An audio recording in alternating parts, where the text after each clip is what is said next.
Captain Han stood at the massive window of the Galactic Alliance headquarters, looking out at the stars. His reflection showed a tired face and a worn military uniform with Earth's patch on the shoulder. Behind him, the sound of laughter echoed through the grand meeting hall. It wasn't friendly laughter. 10,000 soldiers? The Raxus representative bellowed, his 4-meter-tall frame shaking with amusement. That's not an army, that's barely a security detail. The yearly Galactic Defense Summit was going exactly as Han had expected. Every species in the Alliance had to follow the military size rules based on their planet size and population. Earth, being smaller than most Alliance worlds, got the smallest allocation of all. The numbers are quite clear, Han said calmly, turning to face the gathering. He pointed to the holographic display, showing Earth's measurements. We accept the standard calculation. More laughter filled the room. The representatives of larger worlds couldn't contain their amusement. The Drachnid delegate, covered in metallic scales, wiped tears from his eyes. At least they know their place. He wheezed. Han maintained his composure, though his jaw tightened slightly. He'd been through this before. Earth had joined the Alliance 5 years ago, and every year it was the same reaction. To these giants, humans were just tiny creatures from a tiny world with an even tinier army. In the back of the room, Commander Jisoo watched quietly, making notes on her datapad. She caught Han's eye and gave a small nod. They both knew something the others didn't. Size wasn't everything. Perhaps, Han spoke again, his voice carrying across the chamber. We could move on to discussing the defense strategies for the outer sectors. The Raxus representative waved a massive hand. What strategies could you possibly offer? Your entire military force couldn't even defend one of our smaller cities. Han smiled politely. You'd be surprised what our soldiers can do. Just then, an alert flashed across the main screen. A border outpost had detected unusual movement near the neutral zone. The room grew serious as data streamed in. 3 unidentified warships, the Alliance AI announced. Size suggests Drokari design. The laughter stopped. The Drokari were aggressive expansionists who hadn't joined the Alliance. They believed in taking what they wanted by force. The nearest response fleet is 6 hours away, the Drachnid delegate said, checking his console. Han stepped forward. Earth's 3 RD Special Operations Unit is conducting exercises just 1 hour from that sector. 1 hour? The Raxus representative scoffed. And what will your tiny humans do against Drokari warships? Would you prefer to wait 6 hours and risk losing the outpost? Han asked simply. The room fell silent. The Alliance Council leader, an ancient being made of crystalline energy, spoke for the first time. Deploy your unit, Captain Han. Let us see what Earth soldiers can do. Han nodded and sent the orders through his communicator. As he did, he caught Jisoo's slight smile. The other representatives might laugh at Earth's tiny army, but they were about to learn something important. It's not the size of the force that matters, but the quality of the soldiers who serve in it. And human soldiers were anything but ordinary. Commander Jisoo walked through the underground training facility on Earth, watching her soldiers train. The room was hot and humid, but no one complained. They couldn't afford to waste time on complaints. Again, she ordered, as a team of 5 soldiers ran through the gravity-shifting obstacle course. The room's artificial gravity switched randomly between 1/2 and 3 times Earth normal. The soldiers adapted instantly, changing their movements to match each shift. Ma'am, her assistant called out, holding up a datapad. The Alliance sent another complaint. They say our training methods are unnecessarily harsh for such a small force. Jisoo smiled slightly. Send them the same response as last time. Earth's military training follows all Alliance safety guidelines. What she didn't tell them was that every single human soldier had volunteered for this enhanced training. They knew what they were up against. In a galaxy of giants, they had to be better, faster and smarter. In the next room, Major Do was teaching a class on spacecraft hijacking. The soldiers sat in modified alien ship controls, learning how to pilot vessels 3 times their size. The Drukari always leave their secondary engine controls unguarded, he explained. They think no one is small enough to reach them. Jisoo checked her watch. The 3RD Special Operations Unit should be reaching the border outpost soon. She turned on the main screen to watch their approach. Lieutenant Sun's voice came through clearly. "Command, this is Ghost Team. We're approaching the target. 3 Drukari warships confirmed. They're laughing at us on open channels." The room fell silent. Everyone watched as the tiny Earthship approached the massive Drukari vessels. The enemy ships were each large enough to hold the entire Earth army. "Let them laugh," Jisoo said calmly. "Proceed with Operation Mousetrap." The Earthship suddenly split into 3 smaller vessels, each barely bigger than a shuttle. The Drukari communications erupted with more laughter. "They sent toys to fight us," a Drukari commander boomed over the channel. "This is an insult." Then the small ships disappeared from all sensors. The Drukari stopped laughing. "Where did they go?" one alien captain demanded. "Find them." Jisoo watched with pride as her soldiers executed their plan perfectly. The small ships had special stealth technology, developed specifically because everyone expected humans to build big, visible warships. Within minutes, alarms blared on all 3 Drukari ships. Somehow, the tiny human vessels had attached to their hulls in blind spots no larger species would consider useful. Now Earth soldiers were inside their ships. "This is Ghost Team," Sun reported 10 minutes later. All 3 ships secured. Drukari crews contained. No casualties on either side. In the training room, the soldiers cheered. Jisoo allowed herself a broader smile. This was why they trained so hard. This was why every exercise pushed them to their limits. Her computer beeped with an incoming message from Captain Hon at the Alliance headquarters. The text was short. "They're not laughing anymore." Jisoo turned back to her troops. "That's enough celebration. Back to training. The Drukari have more ships, and now they'll be angry." She paused. "And they still think size is what matters most in a fight." The soldiers grinned and returned to their exercises. Let the galaxy think Earth's army was too small. They knew better. In the end, it wasn't about being the biggest, it was about being the best. Alliance worlds. The massive warships moved in perfect formation, their weapons turning peaceful colonies into ruins. "They have attacked 6 worlds in the past month," Han said, his voice firm. "Each time, they use the same strategy. They wait until the local defense forces are busy elsewhere, then strike with overwhelming numbers." The Raxus representative shifted uncomfortably in his large chair. "But how? We have so many ships, so many soldiers. The Drukari fleet shouldn't be able to move without us seeing them." Han zoomed in on one of the recordings. "They're using the same blind spots we found in their ships, the ones you all thought were too small to matter. They've learned from their defeat against our forces." The room erupted in worried whispers. The Drachnid delegate stood up, his scales reflecting the emergency lights that had become all too common lately. "Then we must gather our armies. We'll crush them with our superior numbers." "That's exactly what they want," Commander Jisoo's voice came from the back of the room.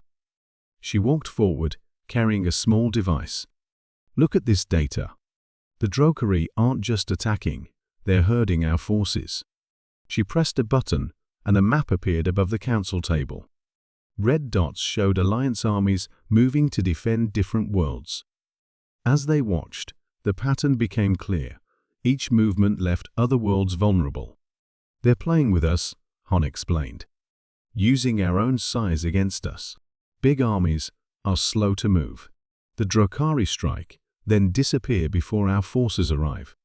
By the time we reach one colony, they're already destroying another." The crystalline council leader dimmed slightly, a sign of deep concern. What do you suggest, Earth representatives? Your small force can hardly defend a single world. Jisoo stepped forward. We don't need to defend worlds. We need to stop the Drokari at their source. She looked at each council member. While you've been chasing their fleet, we've been tracking their supply lines.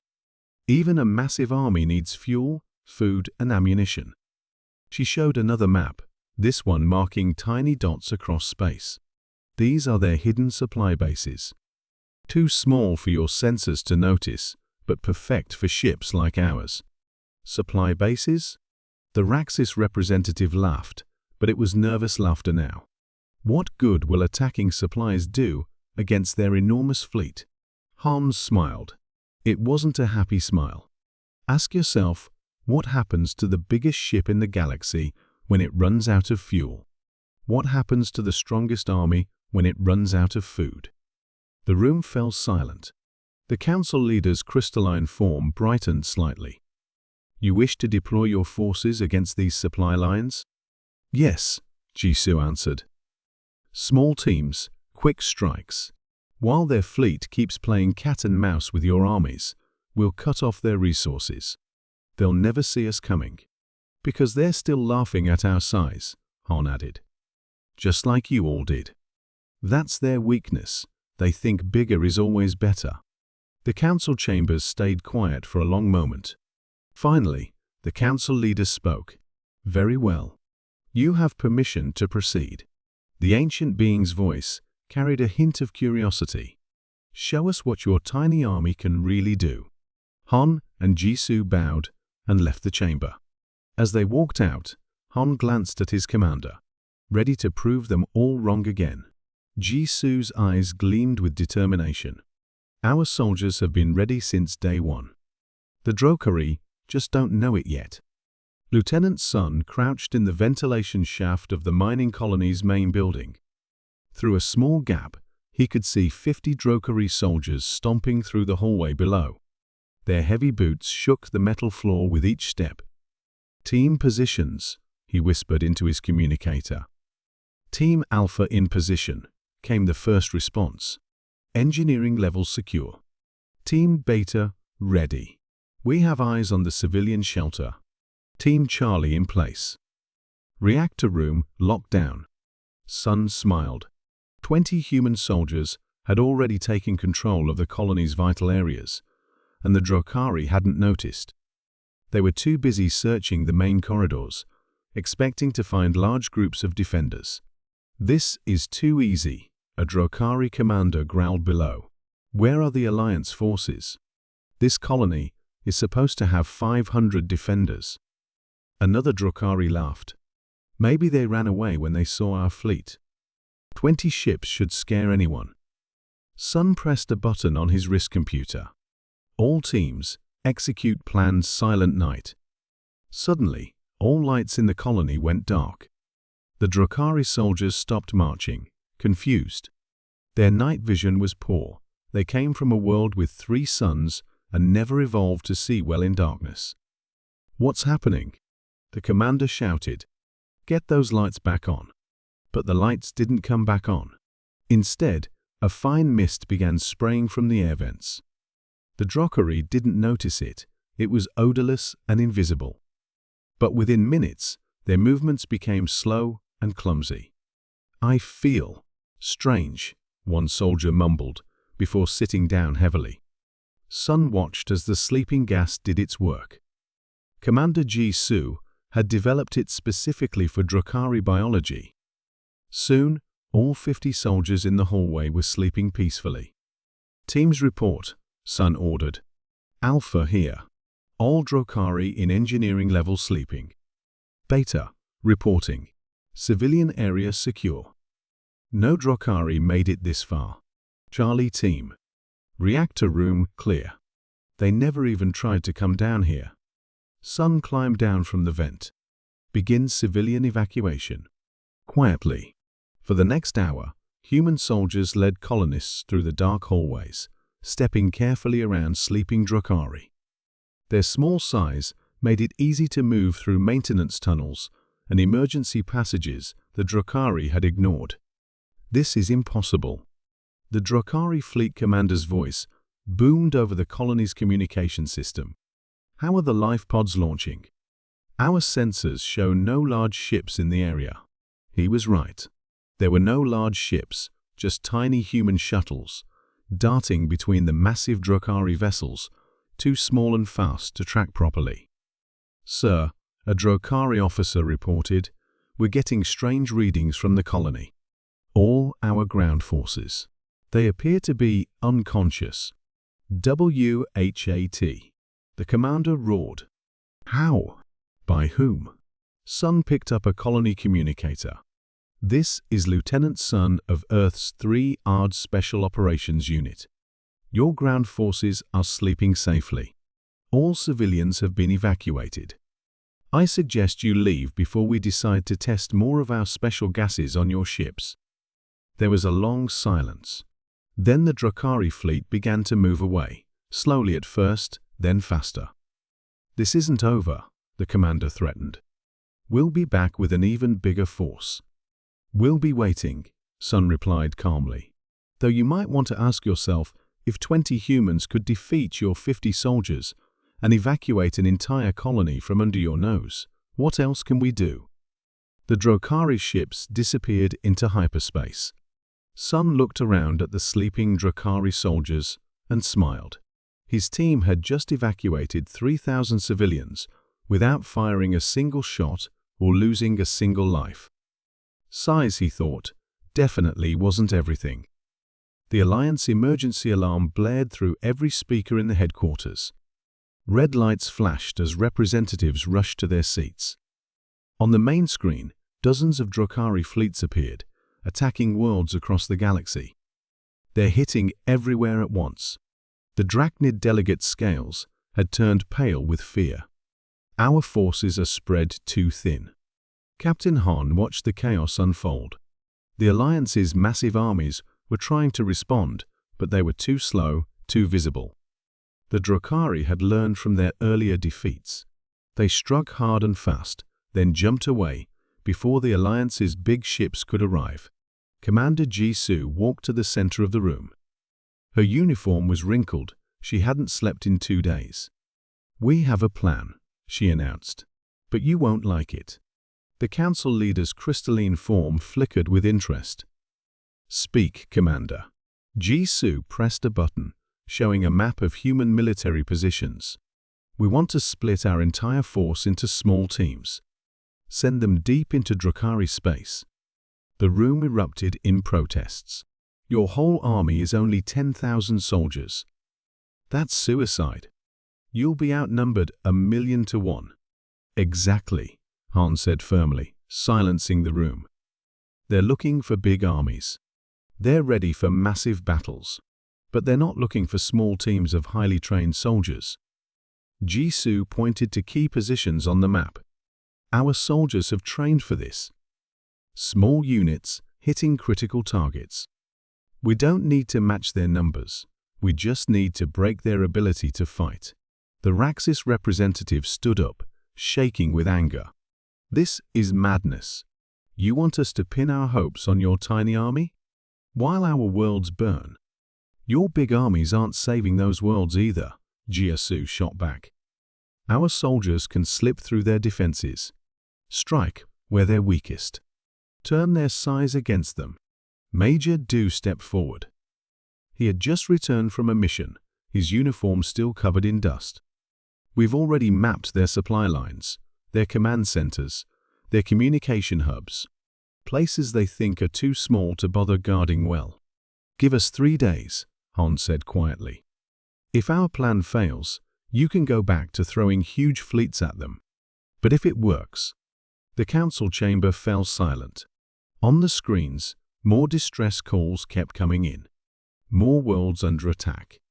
More massive alliance armies failing to protect them. Finally, the council leader spoke. You believe your small teams can succeed where our large forces have failed. Size isn't everything, Jisoo replied. 10,000 highly trained soldiers striking from the shadows. That's more dangerous than 1,000,000 soldiers charging in the open. The crystalline being seemed to pulse with thought. The Alliance has always believed in the power of numbers, in big armies and bigger ships. It paused. Perhaps that is why we keep failing. You have your 3 days, the council leader decided. Show us what your tiny army can do. Han and Jisoo bowed and left quickly. They had work to do. Behind them, the Alliance representatives watched the screens nervously. They had just placed the fate of the galaxy in the hands of the smallest army anyone had ever seen. But maybe, just maybe, that was exactly what they needed. Deuce smiled. The Drukhari had built their ships like fortresses, but they had left countless small gaps in their defenses. Gaps that were perfectly sized for human soldiers. Begin Operation Ghost, he ordered. Suddenly, small explosions echoed throughout the giant ship. Not big enough to cause real damage, but perfect for creating confusion. Alarms blared as smoke filled the main corridors. We're under attack, a Drukhari officer shouted. But how? Our sensors show no enemy ships. Of course they didn't. The human soldiers had approached in pods, barely larger than spacesuits, too small for military scanners to notice. While the Drukhari rushed around their huge corridors, looking for enemies, those teams were taking control of every important system on the ship. Sir, the engines aren't responding. Bridge doors are locked. Weapons are offline. Life support is acting strange. The Drukhari captain spun around on his bridge, trying to understand what was happening. His mighty warship, big enough to hold 1,000,000 soldiers, was being taken apart by enemies he couldn't even see. At the same time, similar attacks were happening across Drukhari space.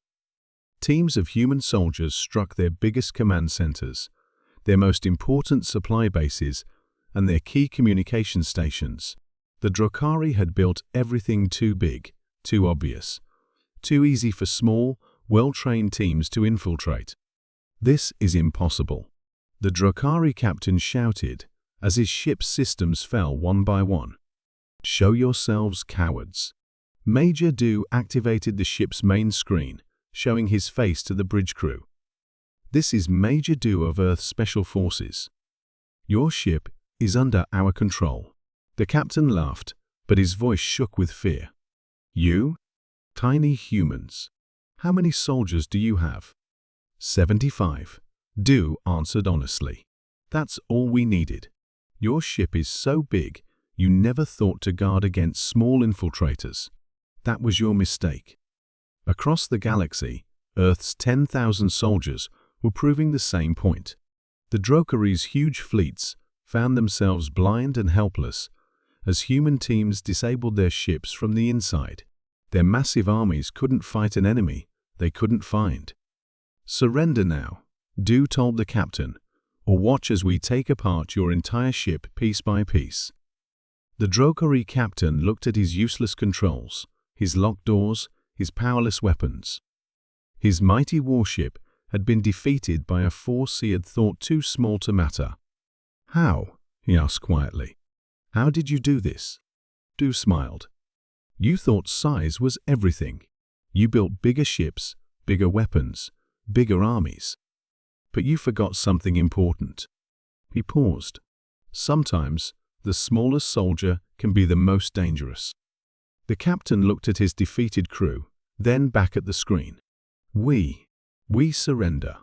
Throughout Drukhari space, similar scenes played out as Earth's tiny army proved once and for all that size wasn't everything. Quality had beaten quantity. Skill had defeated strength. And the galaxy would never be the same. The Alliance Council chamber was packed. Representatives from every world stood shoulder to shoulder, watching as Captain Han and Commander Jisoo presented their final report. The screens showed images of captured Drukhari ships, disabled bases, and secured command centers. In just 3 days, Han explained, our forces captured or disabled 70% of the Drukhari military infrastructure. Their remaining ships are surrendering one by one.